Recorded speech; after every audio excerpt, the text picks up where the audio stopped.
বৈশ্বিক যুদ্ধ পরিস্থিতির মধ্যেও আমরা সব কিছু চেষ্টা করছি স্বাভাবিক রাখার। বিশ্বের সকল দেশে তেল ডিজেলের দাম বাড়ানো হলেও আমরা জনদুর্ভোগের কথা বিবেচনা করে এখন পর্যন্ত এই সিদ্ধান্তটি নেইনি।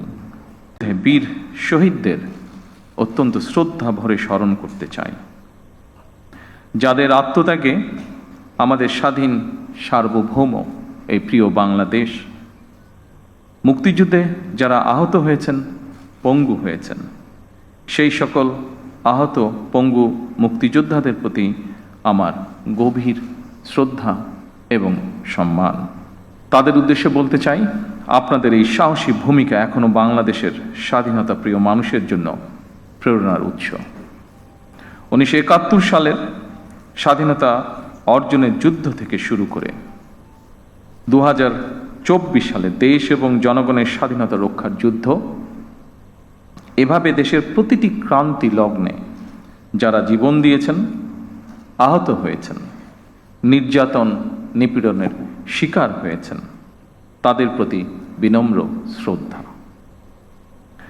বাংলাদেশের সবচেয়ে গৌরবময় পুরস্কার স্বাধীনতা পুরস্কার। এটি বাংলাদেশের সবচেয়ে গৌরবজনক রাষ্ট্রীয় সম্মান।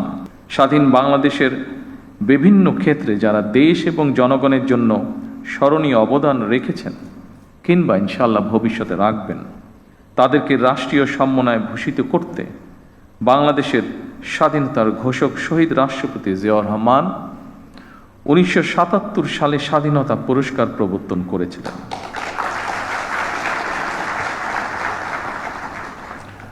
আজকের এই অনুষ্ঠানে আমি বাংলাদেশের স্বাধীনতার ঘোষক শহীদ রাষ্ট্রপতি জিয়াউর রহমান সহ স্বাধীনতা এবং মুক্তিযুদ্ধের ইতিহাসের সকল জাতীয় নেতার ভূমিকা এবং অবদানকে শ্রদ্ধা এবং ভালোবাসার সাথে স্মরণ করছি।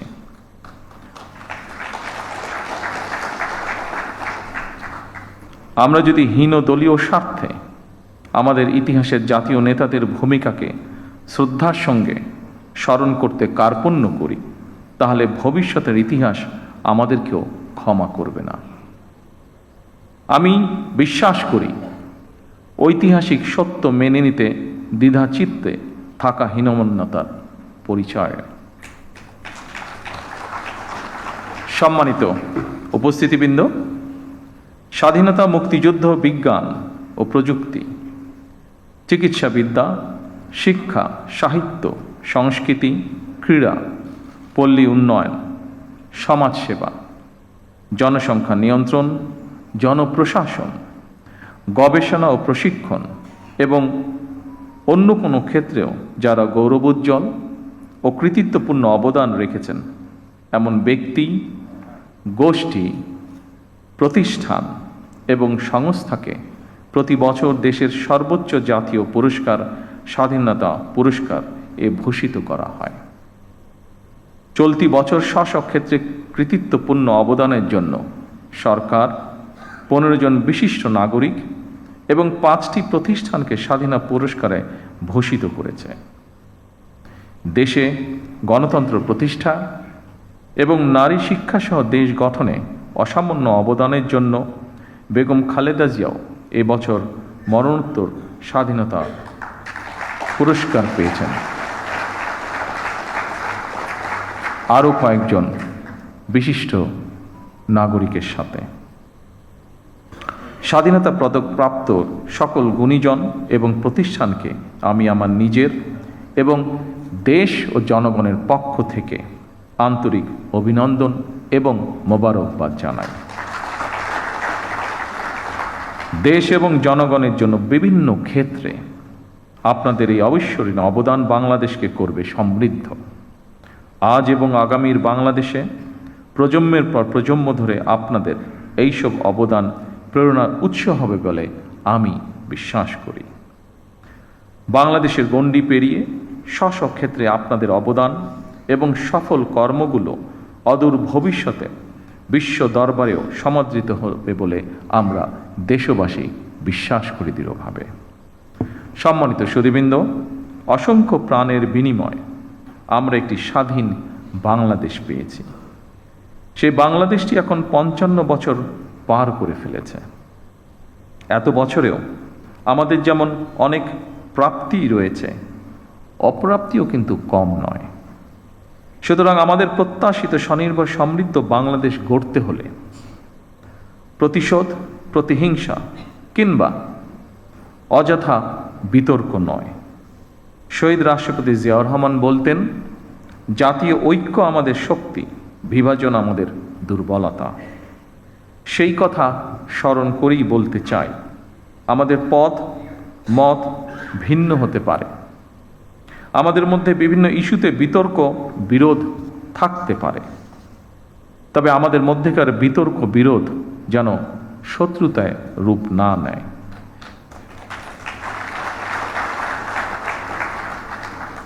দেশের স্বার্থে অবশ্যই সে ব্যাপারে আমাদের সবাইকে অত্যন্ত সতর্ক থাকা জরুরি, কারণ বাংলাদেশের স্বার্থ বিরোধী চক্র এখনো সুযোগের অপেক্ষায় রয়েছে। সম্মানিত সুধীবৃন্দ, সম্মানিত সভাপতি, দুর্নীতি দুঃশাসনে পর্যুদস্ত একটি ভঙ্গুর অর্থনীতি, দুর্বল শাসন কাঠামো আর অবনতিশীল আইনশৃঙ্খলা পরিস্থিতির ভেতর দিয়ে নতুন সরকার যাত্রা শুরু করেছে। আইনশৃঙ্খলা পরিস্থিতির উন্নয়ন, দুর্নীতি নিয়ন্ত্রণের মাধ্যমে জনজীবনে শান্তি, নিরাপত্তা ফিরিয়ে আনাই হচ্ছে আমাদের সরকারের অন্যতম প্রধান অগ্রাধিকার। বাংলাদেশের বর্তমানে এক বিশাল সংখ্যক কর্মক্ষম জনগোষ্ঠী রয়েছে। কর্মক্ষম এই জনগোষ্ঠীর জন্য কর্মসংস্থান তৈরির এই মুহূর্তে হচ্ছে বড় চ্যালেঞ্জ। শুধু অর্থনীতি নয়, ফ্যাসিবাদী শাসনামলে আমাদের শিক্ষা ব্যবস্থাও বিপর্যয়ে নেমে এসেছিল। এমনকি ইন্টারিম গভর্নমেন্টের সময়ও শিক্ষা ব্যবস্থায় শৃঙ্খলা ফেরেনি দুঃখজনকভাবে। বর্তমান প্রতিযোগিতামূলক বিশ্বে টিকে থাকতে হলে দেশের শিক্ষা ব্যবস্থাকে আধুনিক এবং অবশ্যই কর্মমুখী করতেই হবে। শিক্ষা ব্যবস্থাকে বাস্তবমুখী করার কাজটিও আমরা শুরু করেছি। দেশের অর্ধেকের বেশি নারীদের জন্য নিরাপদ বাংলাদেশ গড়ে তুলতে না পারলে আমাদের কোনো উদ্যোগই সহজে সফল হবে না। এভাবে প্রতিটি সেক্টরকে চিহ্নিত করে সরকার কর্ম পরিকল্পনা বাস্তবায়নের কাজ এরই ভিতরে শুরু করেছে। জনগণের রাষ্ট্র পরিচালনার দায়িত্ব পাওয়ার আগেই আমরা বিস্তারিতভাবে দেশের জনগণের সামনে দলীয় ইশতেহার ঘোষণা করেছিলাম। রাষ্ট্র মেরামতের অঙ্গীকার নিয়ে আমরা প্রকাশ্যে জুলাই সনদ বাস্তবায়নের জন্য স্বাক্ষরও করেছিলাম। জনগণ আমাদের প্রতিটি অঙ্গীকারের পক্ষে সমর্থন জানিয়েছেন। এবার আমাদের অঙ্গীকার বাস্তবায়নের পালা। সম্মানিত সকল উপস্থিতিবৃন্দ, আমরা ইতিমধ্যেই জনগণের সামনে দেওয়া অঙ্গীকার বাস্তবায়নের কাজ শুরু করেছি। আমরা দলীয় ইশতেহারে এবং স্বাক্ষরিত জুলাই সনদের প্রতিটি দফা, প্রতিটি অঙ্গীকার অক্ষরে অক্ষরে পালন করব ইনশাআল্লাহ। আমি বিশ্বাস করি ব্যক্তিগতভাবে পুঁথিগত পরিবর্তনের চেয়ে মানসিকতার পরিবর্তন অত্যন্ত বেশি জরুরি। বিএনপি সরকার যতবার রাষ্ট্র পরিচালনার সুযোগ পেয়েছে বারবার চেষ্টা করেছে এর প্রমাণ দিতে।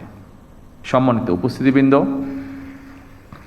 বৈশ্বিক যুদ্ধ পরিস্থিতির মধ্যেও আমরা সবকিছু চেষ্টা করছি স্বাভাবিক রাখার। বিশ্বের সকল দেশে তেল ডিজেলের দাম বাড়ানো হলেও আমরা জনদুর্ভোগের কথা বিবেচনা করে এখন পর্যন্ত এই সিদ্ধান্তটি নেইনি। এই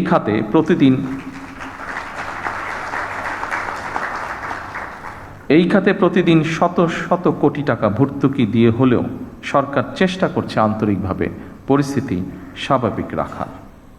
জনগণের সুবিধা নিশ্চিত রাখতে সরকার সম্ভাব্য সকল প্রকার প্রচেষ্টা অব্যাহত রেখেছে, কারণ বর্তমান সরকার জনগণের দ্বারা নির্বাচিত একটি সরকার।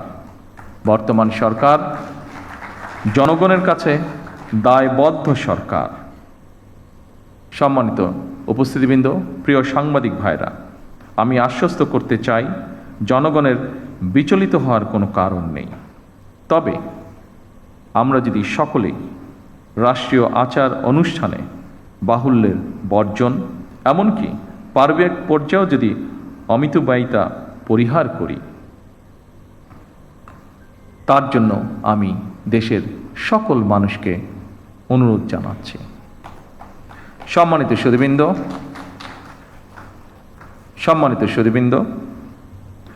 আজ যারা স্বাধীনতা পদকে ভূষিত হলেন, আপনারা প্রত্যেকে জাতির গৌরব। আপনাদের মতন সফল মানুষরা আগামী প্রজন্মের সামনে দৃষ্টান্ত হয়ে উঠুন, এই প্রত্যাশায় আপনাদেরকে আমি আরও একবার ধন্যবাদ জানাতে চাই। যারা মরণোত্তর পুরস্কার পেয়েছেন, আল্লাহর দরবারে তাদের মাগফিরাত কামনা করছি।